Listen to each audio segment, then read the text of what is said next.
Well, hello and welcome to this week's Brand Breakthrough Show. Today we are talking about brand alignment. Is your brand and your branding aligned? So let's get stuck straight in. If you've got any questions about your brand or your branding, do feel free to ask them in the comments with this video. And for those of you that are joining me live, you can ask me live. And if you are watching the replay afterwards, then just remember to tag me in so that I get a chance to respond to you. So let's get stuck in. So when you're thinking about building your brand and your branding, I just want you to take a little bit of a step back and let's make sure that you have that fundamental understanding of the difference between brand and branding.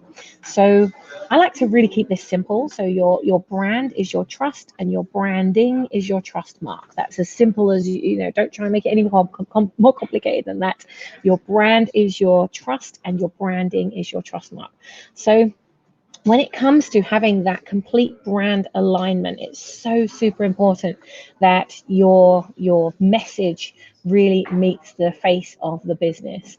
What I mean by that is complete consistency. So I want you to have a look at all of your marketing materials, look at your social media channels, look at your emails, even in the way that you're communicating about your business in your email signature strip. If you don't have an email signature strip, make sure that you create one, because that's real estate. You're probably sending emails all the time, and there's a perfect opportunity to have a little signature at the bottom there. But just make sure it's consistent with everything else that you've got going on in terms of your brand message. Look at your website, look at landing pages, look at any text messages you send, or even messages that you might be sending to people. It's really, really so essential. It's really super important that you have all of this lined up, because you won't get that connection if you don't create that consistency. That consistency is what creates the connection. The connection is what creates the conversations. Conversations is what creates that conversion, and the conversion is what creates the cash flow. So that's really where I want you to be. That's where my heart is for you as you are building your business.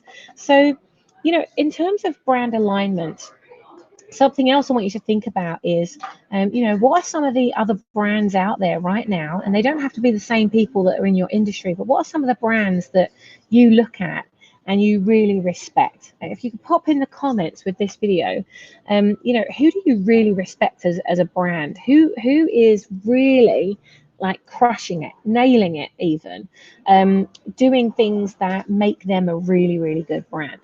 So you'll know what a brand experience feels like, a really good brand experience. When was the last time you walked into a shop or received something that maybe you got it through the post, maybe you were given a gift or something, and you had that really wow experience, and you had the opportunity to just be that difference maker? It really, or for them to be that difference maker for you.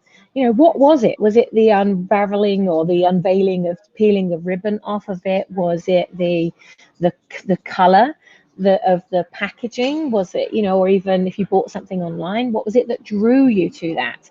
When you invested in that product or service, what were the first three things that they got you to do as a result of you signing up and building that relationship with them? Because ultimately, your first conversion that you'll ever make is never a sales conversion. It's from a stranger into a friend. So how did they convert you from a stranger into a friend in a really consistent way? How did they make you feel? Because your brand is, it's an intangible thing. Your brand is something that you feel. It's something you experience. You can't see it. It's not there. It's not physical. But it's like 85% of the reason why someone buys from you. Whereas your branding is your logo. It's the trust mark. It's everything that your logo would sit on. So your branding is, oh, thank you, Kay. Your branding is, your website, your landing pages, your business card, promotional cards, brochures, anywhere where your logo is actually sat proudly, making that connection that when they see that logo, when they see that that trust mark, that there's so much trust built up in it, the emotions behind it are so fully charged in a positive way that they can't wait to buy that next thing from you. Rachel, hi Rachel. I'm sitting in the hotel waiting for you guys to show up to speak at the event tonight. It amazes me how companies like British Airways and Virgin manage to successfully sell the same service, but they promote completely different messages. Very clever. It really is so clever. Actually, it was quite funny when, do you remember when the London Eye was being built? And originally, I believe it was British Airways that owned the London Eye, I think. And they just could not get it to work. And Virgin took over the whole project, and they had this big balloon flying over London that said, BA can't get it up. And it was like this. So funny. It was so funny, this brand message, this marketing message that they came up with. I'm not always a fan. Well, I'm not a fan at all, actually. I think let the light be your sword, be the brightest person, and the one that sparkles the brightest. You don't have to cut other people down for you to be able to build your brand. But it's so true, Rachel, when you talk about that brand experience and the connections that you have. It's like it's interesting. I fly a lot. I fly around the world a lot, as you know. And as soon as we're talking about airlines, that's got me on a little bit of my soapbox now, Rachel. You see what we did there? And there was I love flying KLM. When I fly over to Holland, I love flying KLM. The experience that they give me, they always give you a little something to eat when you go on a KLM flight. Even if it's 40 minutes, they give you a little something to eat. They welcome you, so they just have a different way of welcoming you. There's not even more room on the airplanes. It's not like the experience when you're actually sat there. You are still like cattle being herded into these tiny little planes. But even when you get up to the part where you're walking onto the plane, they're not taking your baggage away from you. Whereas like EasyJet or Spirit Airlines in America is really bad for that. It's like, they're always delayed. They're never on time. When you get there, you can't take your baggage on. You can only have baggage the size of a postage stamp that you actually take onto the plane. So walking on and off with something without having a suitcase in the hold, it's a nightmare, right? So, and you've probably got an experience, like share your experience in here when you've had a really, really bad experience and a really good experience. It's the good experience, obviously, you want to be modeling that, but the bad experiences give us a lot of information.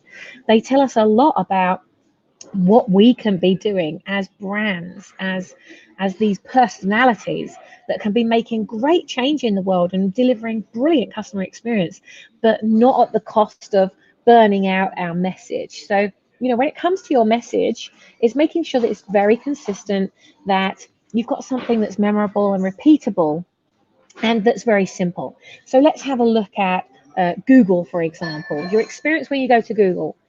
You can't do anything other than one thing. You can only do one thing.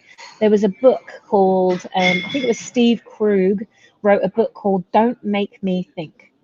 And it's all about, I already know what I want when I come to your website. Don't make me think. Don't make me click on a link in Google, get me all excited that I'm going to go to look at something. And then when I get there, all you're doing is driving me to the homepage. When you do that, it drives me insane, and you have an immediate, you'll be hemorrhaging people. It's about being specific. Specificity and consistency in branding is what's going to keep your clients coming back to you time and again. And it doesn't matter what any other brand or any competitor in the world does. They're just going to keep coming back to you. So that brand personality is incredibly important, making that decision about who you are and what you stand for, and then making sure that every customer touch point, it's called in the industry, I prefer to call it heartbeats, every heartbeat, every connection that your brand visibly makes, or even if it's repeated through somebody else's word of mouth, every connection that is made, that's another opportunity for you to really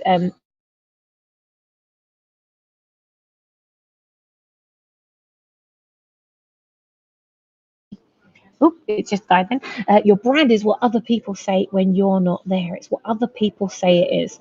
Very, very powerful. So I'm going to leave you on that note. I don't want your brains to be leaking out of your ears.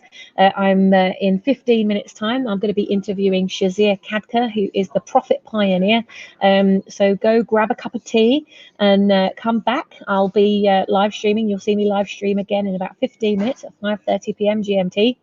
If you've got questions about profit, cash flow, and really building your brand, but in a way where you're able to put your money into the things that really make a difference instead of paying too much tax, we're going to be talking to Shazir at 5:30 p.m. So take care, and remember, keeping that consistency going, being that brand you want to see in the world. And I will see you in about 15 minutes. Take care, guys and girls. I'll see you shortly. Mwah.